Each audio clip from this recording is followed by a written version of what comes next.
Zone Europe sur Sensation. Bonsoir et bienvenue dans Zone Europe sur Sensation, une émission enregistrée au Parlement européen de Strasbourg et réalisée en association avec TV78. Voici le sommaire de ce nouveau numéro. L'eurodéputée Stéphanie Yoncourtin sera notre invitée. Nous évoquerons avec elle le poids des géants du numérique en Europe. La maltraitance animale, en France, les sévices sont punis de 3 ans de prison et 45 000 € d'amende. Nous verrons comment ça se passe chez nos voisins. Mais tout de suite, ce jour-là, le 18 juin 2018, le lancement de Discover EU. Plus de détails avec Mélissa Keladi, Europe Direct Val d'Oise. Zone Europe, ce jour-là. Le programme Discover EU a été lancé le 18 juin 2018 par la Commission européenne sur recommandation du Parlement européen. C'est un programme qui était totalement à part et depuis tout récemment, depuis fin 2021, il est totalement intégré au programme Erasmus+ 2021-2027. Ce programme-là promeut surtout la mobilité de tout le monde, donc des jeunes les plus éloignés, veut intensifier aussi les mobilités des apprentis. Et puis s'inscrit dans une démarche durable, verte et numérique, de plus en plus. C'est vraiment les grosses orientations du programme Erasmus+ 2021-2027. Donc qu'est-ce que c'est Discover EU ? Déjà, il y a un petit jeu de mots, Discover EU pour European Union, mais EU, donc se découvrir soi-même pour avoir de nouvelles expériences, découvrir l'Union européenne grâce au voyage, découvrir de nouveaux pays, de nouvelles cultures, des nouveaux paysages. Donc c'est un programme uniquement pour les jeunes de 18 ans pile, c'est vraiment l'année des 18 ans. Les jeunes qui s'inscrivent peuvent gagner des passes Interrail qui leur permettent de voyager entre une journée et plusieurs mois. Et donc tout se passe en ligne, c'est un formulaire à remplir, un questionnaire, un quiz à remplir. Donc on peut voyager seul ou en groupe. Il y a beaucoup de passes qui sont données. On a commencé timidement. Donc à la première édition, il y a eu 18 000 titres de transport qui ont été donnés aux jeunes Européens et Européennes. Et puis là, pour la dernière édition, donc c'était en automne 2021, il y a eu plus de 60 000 titres de transport qui ont été donnés. Cette fois, il y a une petite exception. Les jeunes de 19 et 20 ans ont pu également postuler, étant donné que les éditions de 2020 ont été annulées à cause de la crise sanitaire. Donc comment ça se passe pour l'inscription ? Donc il y a 2 sessions par an de candidature, donc une session en automne et une session au printemps. La prochaine session, on n'a pas encore les dates, mais il faut aller vraiment être en veille sur le portail européen de la jeunesse pour avoir la date quand elle va sortir. Donc quelles sont les conditions ? C'est d'avoir 18 ans, être de nationalité d'un pays membre de l'Union européenne et indiquer correctement son numéro de carte d'identité ou de passeport lors de la candidature. Et pour les jeunes en situation de handicap, il est possible, et même c'est mis en place, une aide du programme Discover EU pour voyager sereinement et pour être accompagné tout au long de l'expérience. Donc les voyages se font essentiellement en train. Ça peut bloquer certains jeunes qui vivent dans les Outre-mer. Donc il est possible aussi d'avoir des billets d'avion pour venir directement dans l'Union européenne, ou même si on vient de villages très éloignés où il n'y a pas d'accès au train. Et pour organiser son voyage, si on a envie de rencontrer d'autres jeunes qui participent aussi au programme, il y a un groupe Facebook qui est dédié pour pouvoir organiser des rencontres et créer du réseau. Les participants et participantes du programme sont invités à communiquer sur leur expérience en taguant évidemment Discover EU et puis l'agence Erasmus+, et deviennent de fait comme des ambassadeurs, ambassadrices du programme et peuvent être amenés après à faire des témoignages auprès d'autres personnes qui seraient intéressées. En 2021, 6 950 jeunes ont pu bénéficier de ce programme, dont 8 072 Français.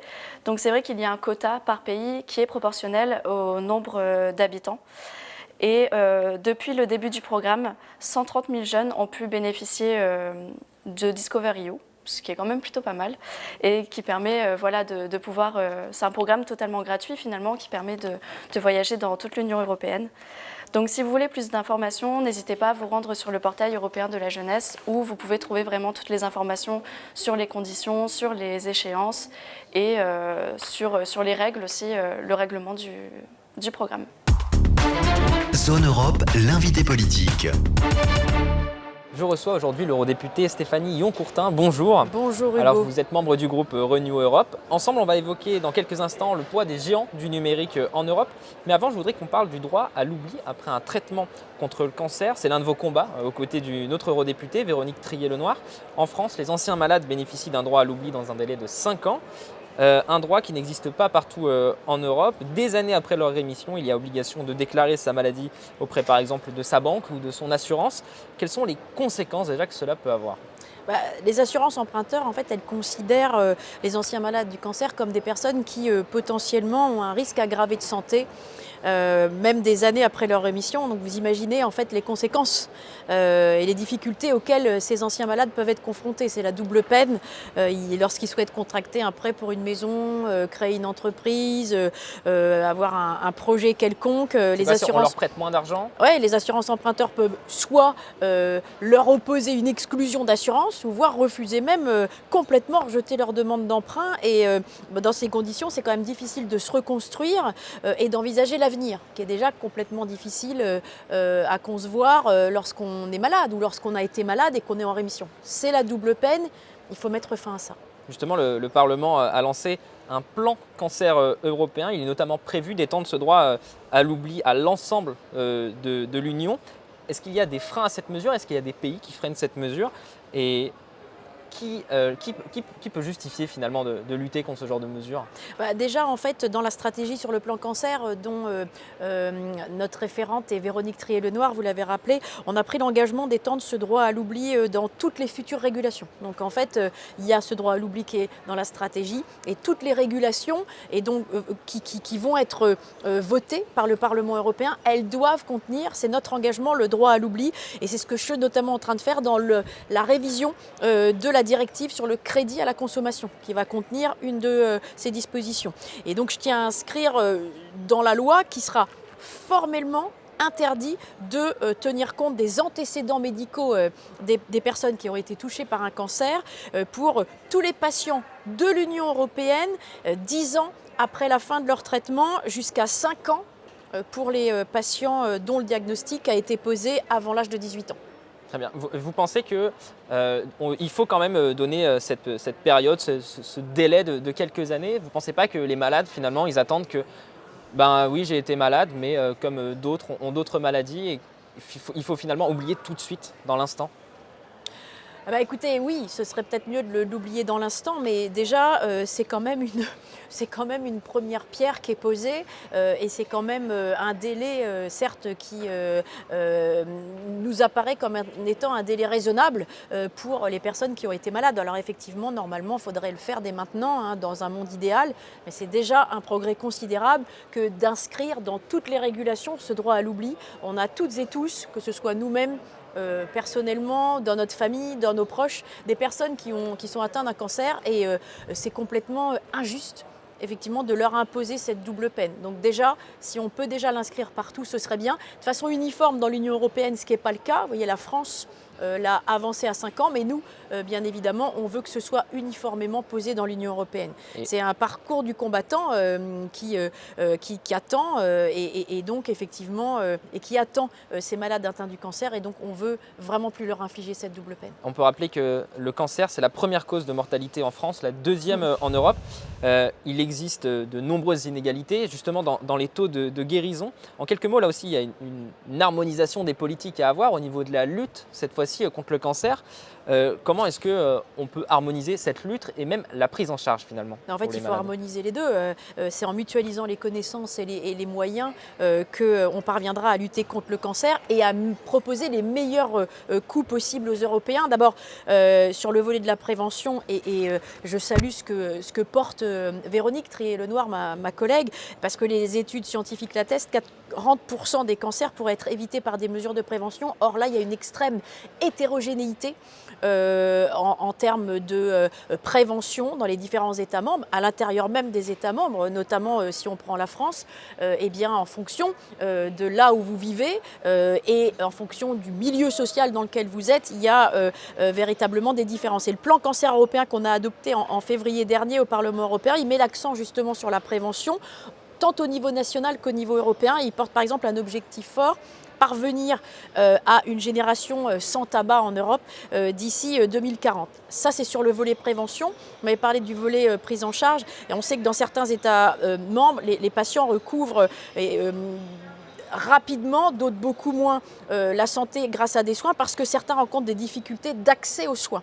Les Européens des pays du Nord et des pays de l'Est bénéficient pas toujours d'un système de santé solide.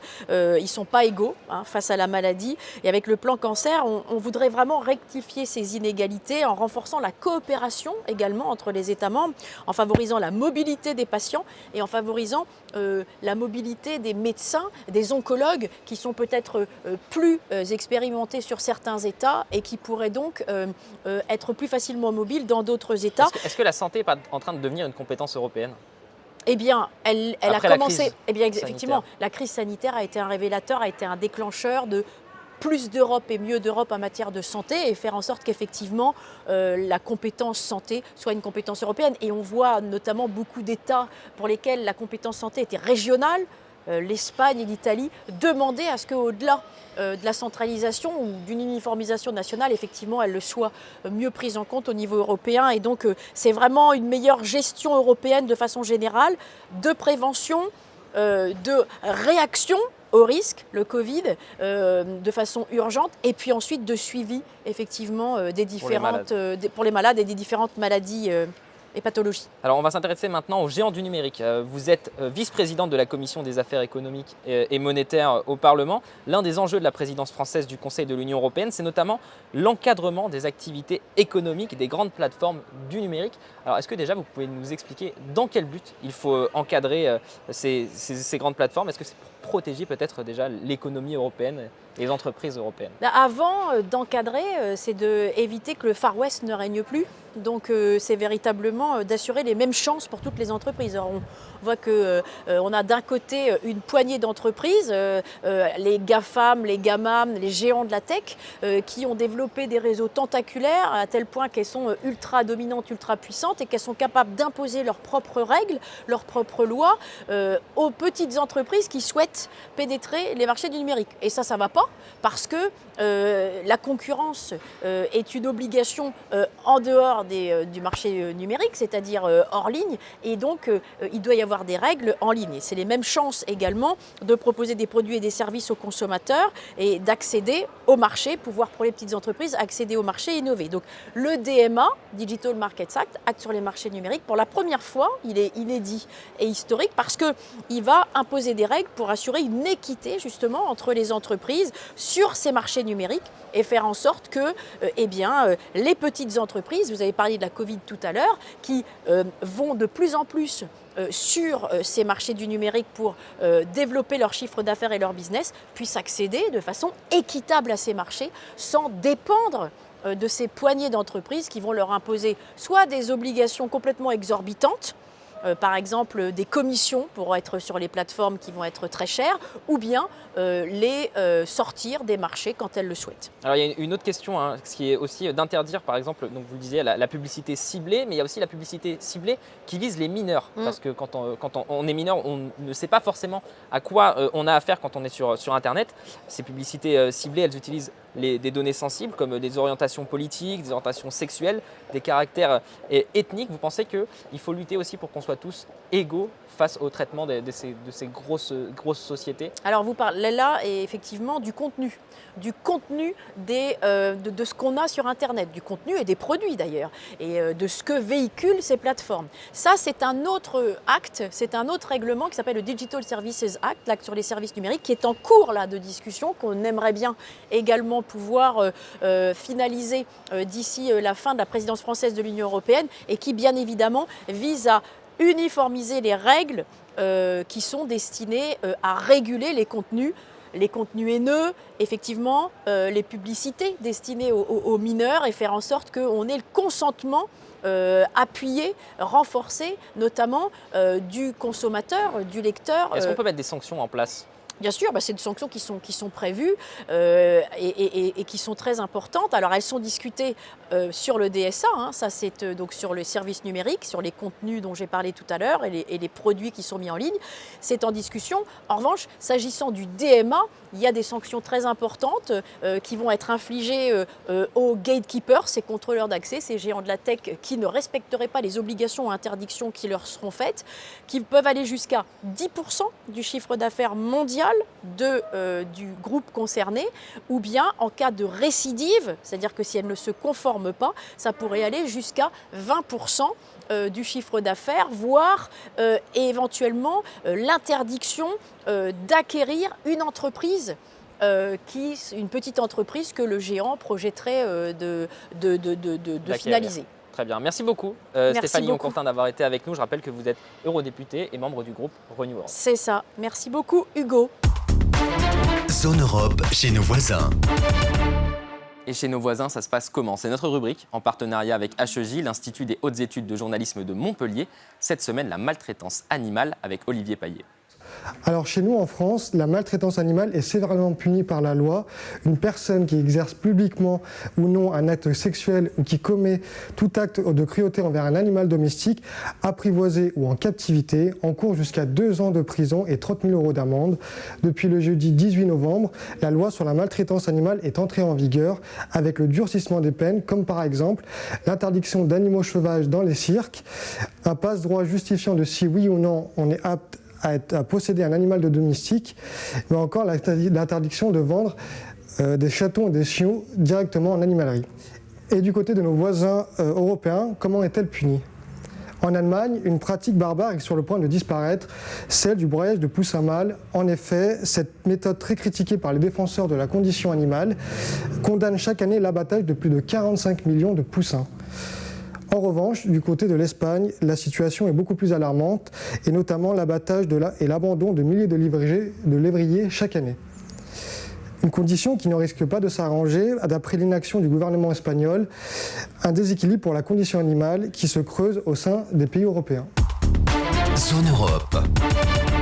Les superstitions en Europe avec Evelyne Keller, auteure du livre 301 superstitions, petite encyclopédie des peurs et sagesse populaire chez l'Opportun. On s'intéresse cette semaine aux hirondelles. Alors, je vais parler de l'hirondelle. On dit qu'une hirondelle ne fait pas le printemps.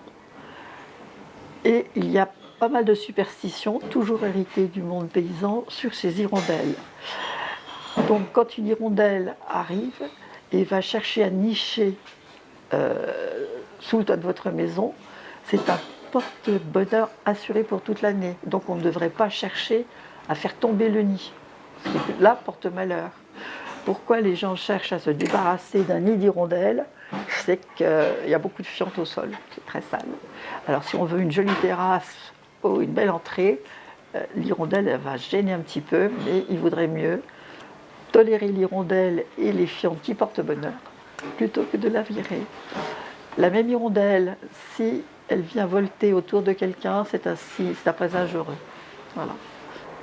Alors c'est une ancienne superstition, peut-être pas très facile à respecter. Si on veut être sûr d'être aimé, il faudrait aller déposer un anneau dans le nid d'une hirondelle, le laisser 9 jours dans ce nid, aller le récupérer et à partir de là, on va l'offrir à l'être aimé. Et il faut laisser le charme agir, bien sûr. Et dernière chose à ne pas faire, si on a fait tomber le nid de l'hirondelle, c'est de balayer, parce que en balayant, on emporte aussi le porte-bonheur qui était là. Zone Europe, voyage. On en vient maintenant à notre rubrique Voyager dans l'assiette. Cette semaine, un dessert italien, le tiramisu du chef Julien Serry. Alors la recette est très simple. On va mettre le jaune d'œuf dans la cuve du batteur, le sucre,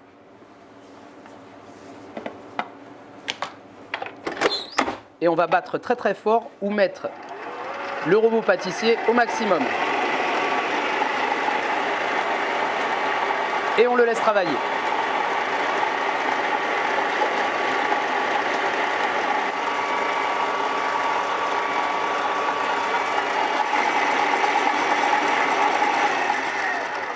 Donc l'objectif, c'est de faire fondre le sucre pour qu'on ne voit plus du tout la cristallisation du sucre. À ce moment-là, on va pouvoir ajouter le mascarpone en 3 fois.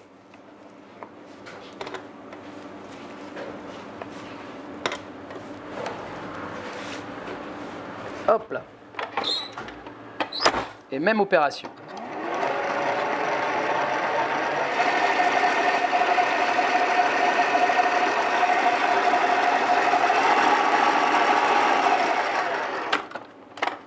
Quand on a un mélange bien homogène, hop, on incorpore la deuxième partie du mascarpone.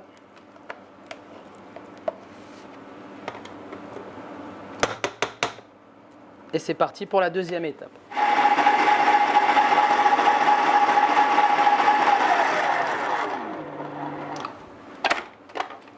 On commence à avoir un bel aspect, une belle crème. Et on vient ajouter le reste du mascarpone.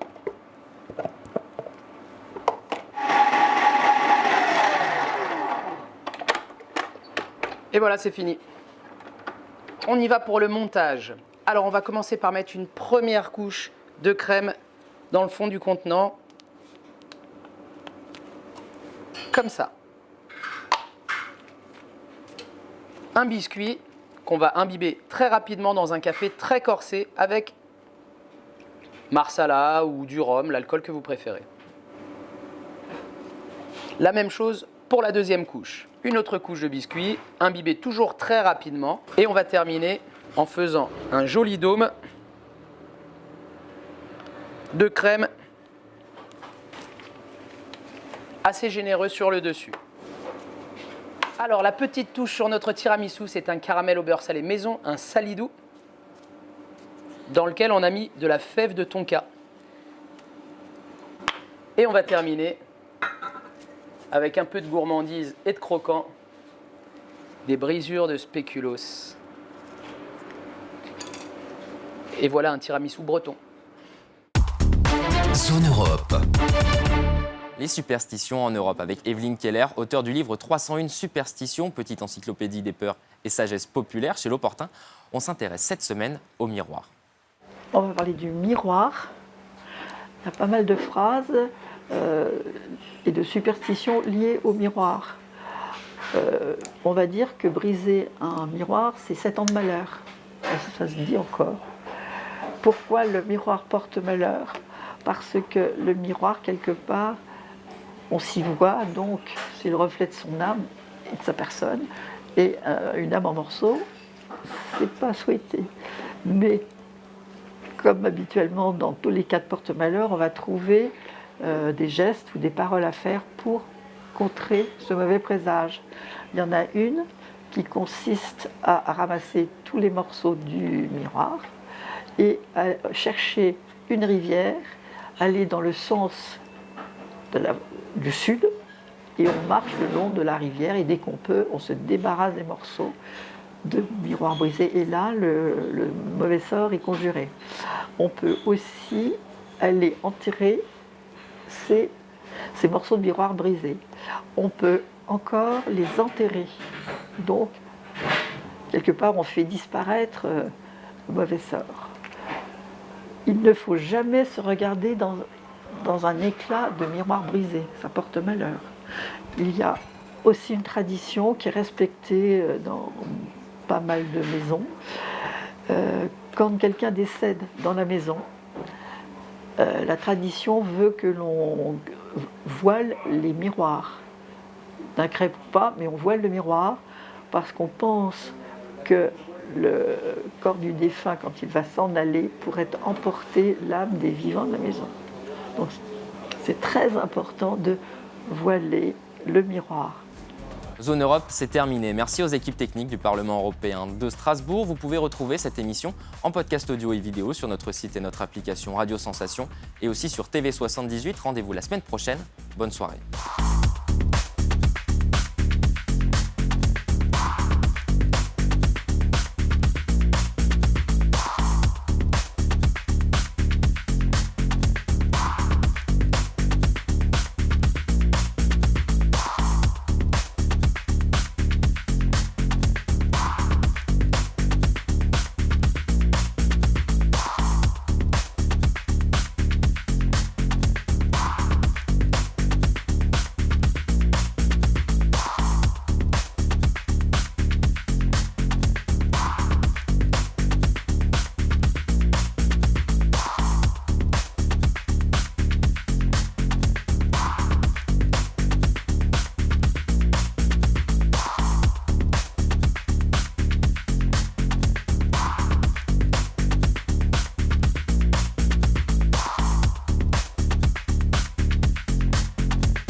Europe sur Sensation.